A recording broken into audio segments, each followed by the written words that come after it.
Thanks for coming to one of the first talks. And sorry for some technical hiccups there. PowerPoint. So, way back, I used to stick LEDs onto celebrities for a job. Here are some of them. And it was a lot of fun. But it didn't really pay much, so I went back to more ordinary stuff. But in 2017, I decided that I was going to go to Burning Man for the first time.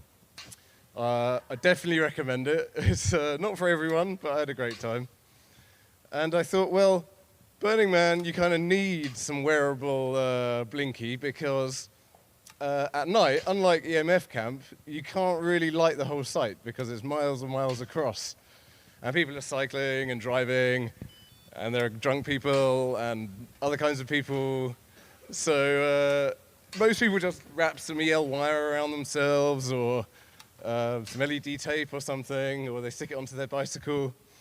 But I thought, nah, come on, I'm a pro at this stuff. I should really flex hard here. Maybe, attract a bit of attention to myself. I like being the center of attention from time to time, not all the time. And also, by coincidence, oops, I happened to be camping with these people. These are the Flaming Lotus Girls, and they're probably the world's best-known fire art collective. They're in San Francisco. Just Google them. They make incredible sculptures. This thing is, you can see it's huge, but in reality, it's absolutely ludicrous. It launches these jets of flame, or jets of burning alcohol into the sky, something like 30 meters straight up. And I thought, well, if I'm camping with them, I'm kind of bored of LEDs on people now. Maybe I should put fire on myself. And that's what I did. So safety third, that's what they say at Burning Man. Safety is, obviously, if you're wearing something like this, it's got to be safe. But it does. If it was ultra safe, you'd never build it, right? So that's the kind of immediacy that that's at Burning Man. But this thing contains 1 billion safety features. But I don't want to make the talk about that. So if you're curious about how this is actually practical and how you actually might take something like this to a festival, talk to me about that. But you've got to think about 3 things. You've got to think about safety to yourself, safety to others, and even safety to the event, like legal safety or all of that boring kind of insurance stuff. You don't want to bring some super janky bit of flaming electronics or whatever to a festival, even if it works perfectly and doesn't hurt anyone. So, my slides are slightly out of order because things. So this should say, oh yeah, it does say ingredients. Right, so, hang on, wait, I was going to tell you the specification. The main thing I wanted was, oh wait, I left my notes at the side of the stage. Hang on a minute. Sorry about this. If I move suddenly,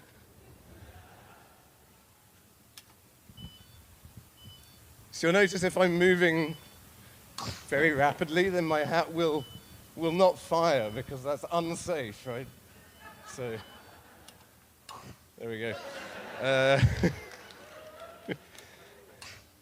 I'm happy I left those notes at the side of the stage now. So I just wanted to tell you a little bit about what I was aiming to do. So I wanted to make a fashion accessory because it's in a desert, right, Burning Man? You saw that picture. The desert is very hot in the day, so you want to wear almost nothing. And it's extremely cold at night, so you want to wear all of the things. And I wanted something, given the amount of engineering that would have to go in, I wanted to have 100% uptime and it to be a practical fashion accessory. So a hat seemed like the obvious way to go. What else? Yeah, hours of autonomy was a big deal because the campsites are so far apart. So I wanted this thing to run for at least 2 or 3 hours, not require a lot of love and attention, and I wanted to be able to refill it instantly. So I wanted batteries you could swap out, fuel you could swap out, and so I was really giving myself a huge shopping list of pain, and I had about 5 weeks left. And the concept was just a hat that's on fire the whole time, right? That's like fairly straightforward. It's like conceptually, you just have to deliver some flame to the atmosphere and set it alight. Job done, make it safe. But I did the sums and I made all sorts of prototypes, and it was just not possible at all.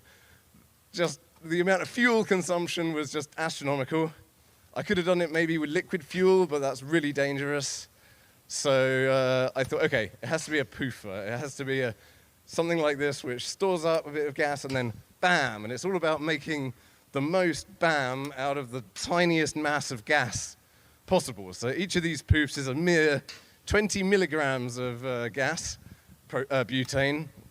And it's, rather than just burned, it's almost detonated. So it's instantaneously released into the atmosphere and ignited at just the right point, so you get a little kind of mini boom rather than just a kind of flamey jet.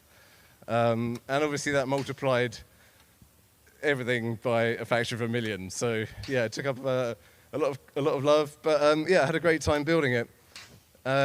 So what else I want to tell you? So yeah, ingredients of fire art. So I'm going to go through all the bits that are in the hat, kind of from the input to the output. And I'm going to draw some connections to electronics, because that's probably what people in the audience might be a bit more familiar with. So at the beginning, obviously, there's a gas cartridge of some kind. I'll just mention a little bit about this. You can see that cartridge I've drawn there. There's some gas at the top, and there's some liquid at the bottom. And they're in equilibrium, and they're at pressure, of course. And they're at the vapor pressure of the gas. And that's just a chemical property of the gas, which varies with temperature. So if you increase the temperature, more of that liquid will boil, and you'll get more gas at the top under more pressure. And conversely, if it cools down, go the other way. And the reason I mention that is that this is a key part of fire art, is that you have to remember that your gas is constantly boiling, which means that it's constantly absorbing heat, because boiling is an endothermic process, right? So to keep it boiling, it needs to draw heat in from the environment. So you have to make sure that your cartridge is getting enough heat from the air that your fire art isn't going to get all sad and floppy. So that was the one I picked. You've probably seen these around the campsite. These are good because you can lay them down, which is great for a top hat where they just fit perfectly. So I got lucky with that. You can see a little L-shaped pipe there. So that ensures that when the cylinder's on its side, it still feeds gas rather than liquid. If you take a normal camp cylinder and put it on its side, you get liquid, which is more dangerous and harder to deal with. So that is another reason to choose those. Valves, right? So yeah, I was going to say the analogy, right? So the analogy for a gas cylinder, that's like your battery, right? That's where your energy comes from, both chemical energy, but also mechanical energy. Another advantage of using gas is it doesn't need pumping, right? It pumps itself. Rather than liquid, you have to kind of push it along with a pump. So that's another reason to go with gas. So valves, they're kind of like the switches. And if you want to make micro fire art like this, I recommend looking at camp stoves and plumbing tools and kind of nicking and swapping bits from those. And I used the valve from one of these as my isolation valve at the front here. So this allows me to cut the gas very quickly. Solenoid valves are kind of taking that to the next level. So this is really where the rubber meets the road. This is the fun part where your software can interact with your gas. And these are just like a relay in electronics. So you've got a coil, just like a relay. Energize the coil, gas can flow. Orifice. No giggling at the back there. These are a bit like a resistor. So when you flow current through them, it restricts the current flow and it builds up a pressure differential, just like you get a voltage difference in electronics. And they're really handy. They're like sticking your thumb on the end of a hose. You can increase the velocity by slowing down the actual amount of flow. And they're used in a couple of places in my hat. This is an accumulator. It's kind of like a capacitor in electronics. You can put some gas in it and store that gas and store it under pressure so it's got energy available for use. And you can fill it up slowly and release it quickly, which is what I'm doing here. Now, I didn't really have a good picture because they're very generic looking, but a lot of people in fire art use off-the-shelf propane cylinders that are normally used to store gas, You just take the valve off the top, and you can use it as an accumulator like this. Pressure gauges. I use these a lot for debugging. They're really cheap and easy to work with. They're kind of like the voltmeter of the gas world. They tell you, how much potential energy is available, how much pressure is available. Pressure is kind of like voltage, you can think about it, and flow is kind of like current. So yeah, if you know about electronics, kind of having that in the back of your mind kind of starts to help you draw connections. Pressure transducer. This is again kind of like a voltmeter, but instead of outputting that voltage on a needle, that measurement on a needle, it outputs it electrically. So again, this is cool because it's another bridge between your software, your electronics, and your gas system. So yeah, that's these things are fantastic. This is the one that I actually used in the hat. This is from Honeywell. Pressure regulators, a bit more arcane. Anyone know what this might be like in electronics? Yeah, voltage regulator, right? LM317, classic. So the pressure regulator or voltage regulator takes a high pressure or voltage in, and it can be variable, flailing all over the place, and it drops it down to a constant voltage out, or constant pressure out in this case. So very, very similar devices, and I tried to avoid using them in the hat because they're enormous. There's no market, it seems, for high pressure, tiny, wearable pressure meters, right? So anyone who's looking for their next startup, I will be your first customer.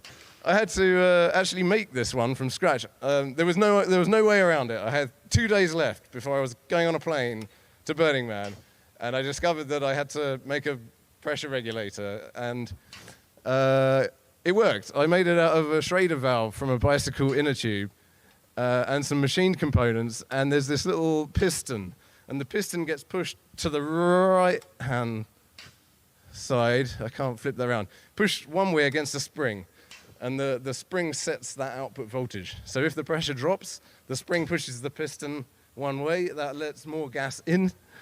Gas flows in, builds up the pressure, pushes the piston back against the spring. So there's a closed loop, spring going one way, piston going the other way against the gas. And that gives you a nice, pretty steady output. And that's in my ignition system. So any scientists in the audience? Yeah, you must use one of these daily, right? That's not what they told me at school. I thought I had transferable skills. So this is a classic example of a venturi, right? So a venturi is where you, again, narrow the flow to a condition called choked flow, where the gas is just going as fast as it possibly can, which is the speed of sound in the gas. So the gas is going out of that nozzle really, really quickly, and that pressure differential I mentioned, that can be used to suck in another fluid. So in this case, there's a stream of propane, or butane in my case, spraying out really high speed, and it sucks in air around it through the holes around the bottom of the burner, around the Bunsen thingamajig where you can twiddle it to adjust it. And that draws in air, it mixes the two together in that tube, and then out of the top, instead of like a lame, wobbly, like yellowy flame, you get a good, powerful jet flame. And that's obviously important. You'll see it in a minute. So let's put it together, right? So this is the hat. I won't go through all of it. I'm not sure how much time I have. How much time do I have? 10 minutes, okay. Well, I'll go through it very quickly. I'm going to point with a stick now without changing slides. So, oh, it's all right. And look, anyone in the front row? No, it's all right. I can't burn you, right? So I'm going to go around here. Does that work? I'll just turn the... Tell you what I'll do. I'll just stop poofing for a second. There's a lot of things to think about here. Hang on. Oh, I just put it on super poof mode. Wait a minute. Ah, okay. Yeah, there you go. Kind of.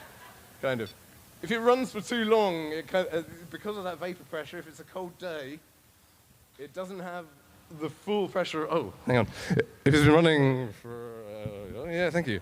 if it's been running for a long time in a cold-ish environment, then the vapor pressure in the cylinder drops, and it can't hit its desired poof level. So there's a menu system. There are like 4 poof levels. Maybe I'll demo it in the end if I have time, or you can see me after the thing. But yeah, anyway, I was going to point at this thing. So yes, if there's not sufficient vapor pressure, your artwork gets sad. So you have to kind of think about that and maybe sort of think about how you use your gas and when and how. So everything in blue is electronics and therefore boring. So we're going to look at the gas stuff, right? So gas cartridge goes in. So that's your battery, right?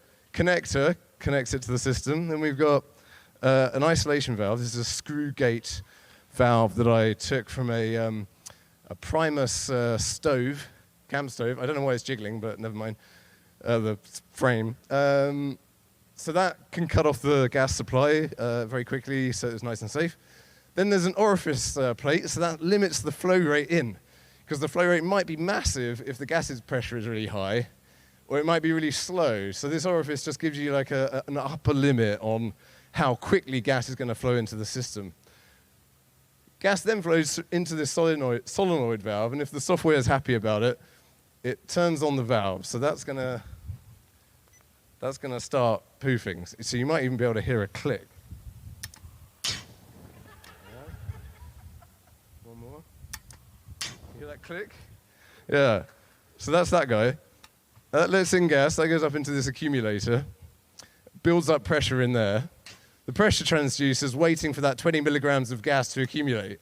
So it's waiting for the pressure to ramp up. It assumes the temperature is kind of roughly constant. So when there's 20 milligrams in there, this one closes. So that's ready to go. Meanwhile, a little bit of gas has been escaping down here. No, sorry. A little bit of gas has been escaping this way. Got lost in my own diagram there, sorry about that. Through this thing. So this is the pressure regulator, the nightmarish thing that I had to build. That is limiting the pressure that goes into the Bunsen burner, essentially. There's like a tiny Bunsen burner here. So there's a venturi that creates that gas drawing in effect. So that's the air here getting drawn in, mixed with the gas, and you get this nice jet.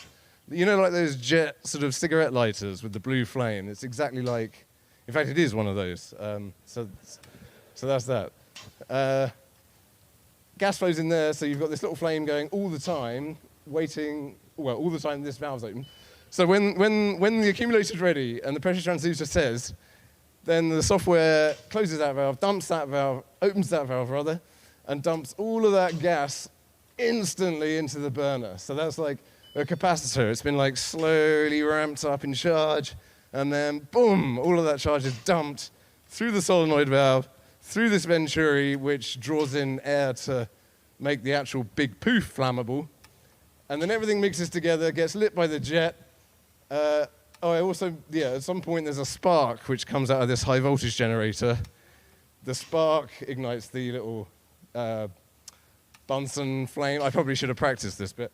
And then everything comes together. A spark, flame, and gas, and you get a poof.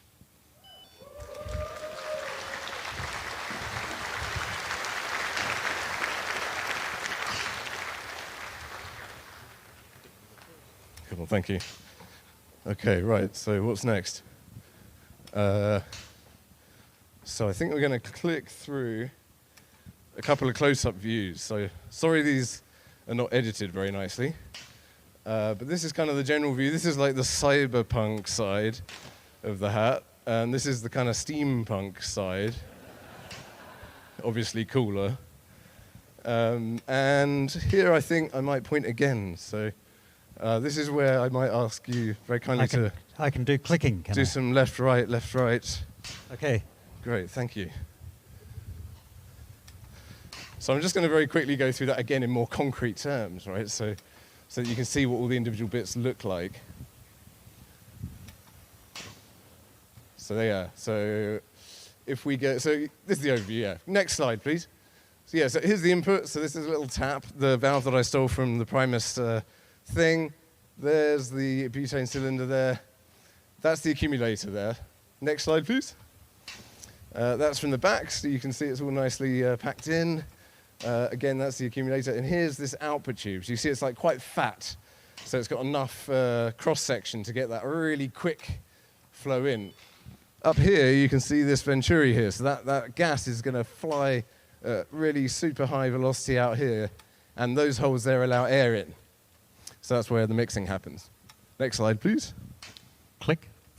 This is the Cyberpunk size. So very briefly, it's a MicroPython board, a relay thing module from Amazon, a DC-DC to go from 5 volts to 24 volts for the valves, a high voltage generator stolen from one of those jet cigarette, like the rechargeable, has anyone seen those rechargeable plasma cigarette lighters with like an X-shaped plasma thing? They're really cool.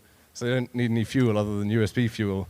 So that's one of those, stripped down. And then the spark goes up this high voltage cable that's also got woven fiberglass around it so it doesn't get burnt. Next, here are the solenoid valves, and they take up the most space.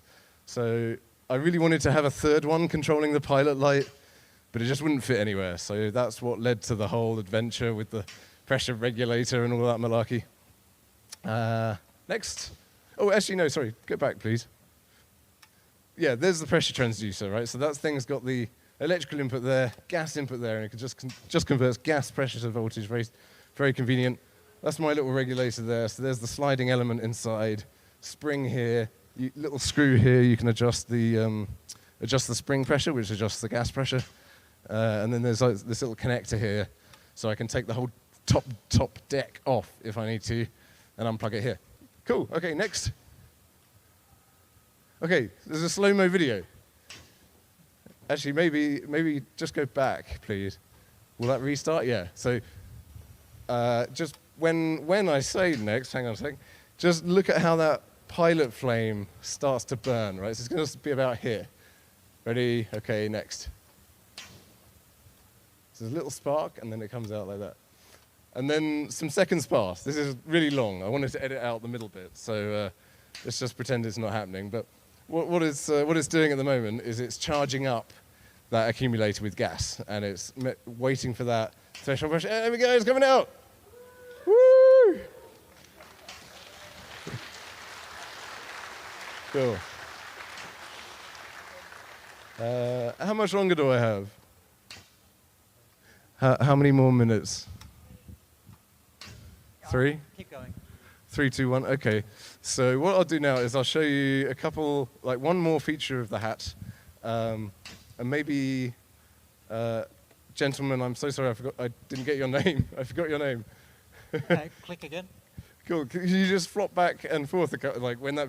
I tried to make it loop, but I failed. So maybe you can loop it again. When you see it stop, just go back to the beginning and go forwards again if you wouldn't mind.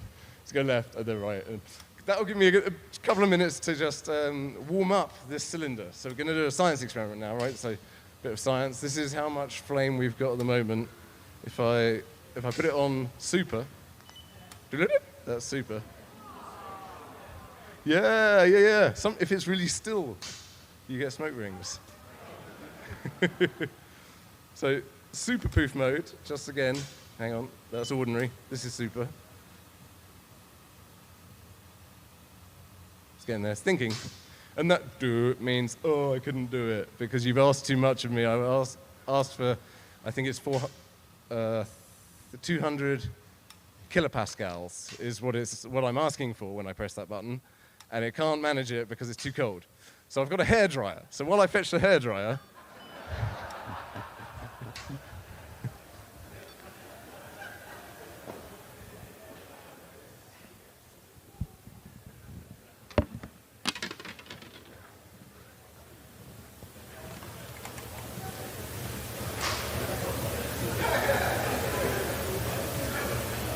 okay, now I've got the microphone.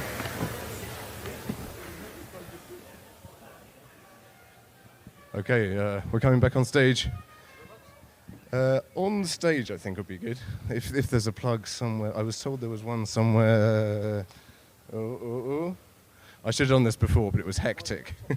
Yeah, by the laptop. Oh, yeah, down there is great. Okay, cool. So, I'm going to take off the hat. It has a Oh yeah, just off for now. Thanks, that's wonderful. Just lay it down, please. So it has a strap underneath for cycle safety,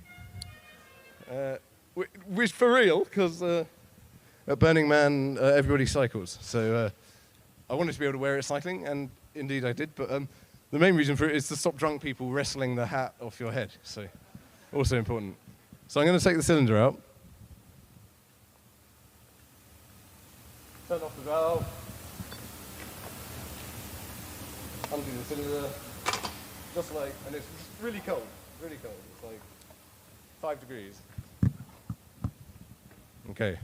I don't want to hairdryer the microphone, so bear with. Oops. Oh. Oh dear. Hairdryer. You hairdryer, yeah. Okay, so we're just going to heat this up to about 30 degrees. And that'll give you a kind of view of what's possible in wearable fire art. Last time we did this was at Hacker Hotel. Dimitri there representing fire art. In fact, are there any other fire artists in the room? There's one. Dimitri's a fire artist. Woo! Anyone do like fire poi or juggling? Yeah. Fire breathing? Any fire breathers in the room? Yeah? Excellent. Yeah, I'm too scared for all of that stuff, so I had to outsource it to my hat. Okay, cool. So that's now like maybe 15 degrees. I don't want to keep you waiting forever. I forgot to open the isolation valve. Okay, so super. Sorry, that's an ordinary poof, I think. So ordinary poofs, super, right? So now, if I can give it a little jiggle as well. Oh, anticlimax!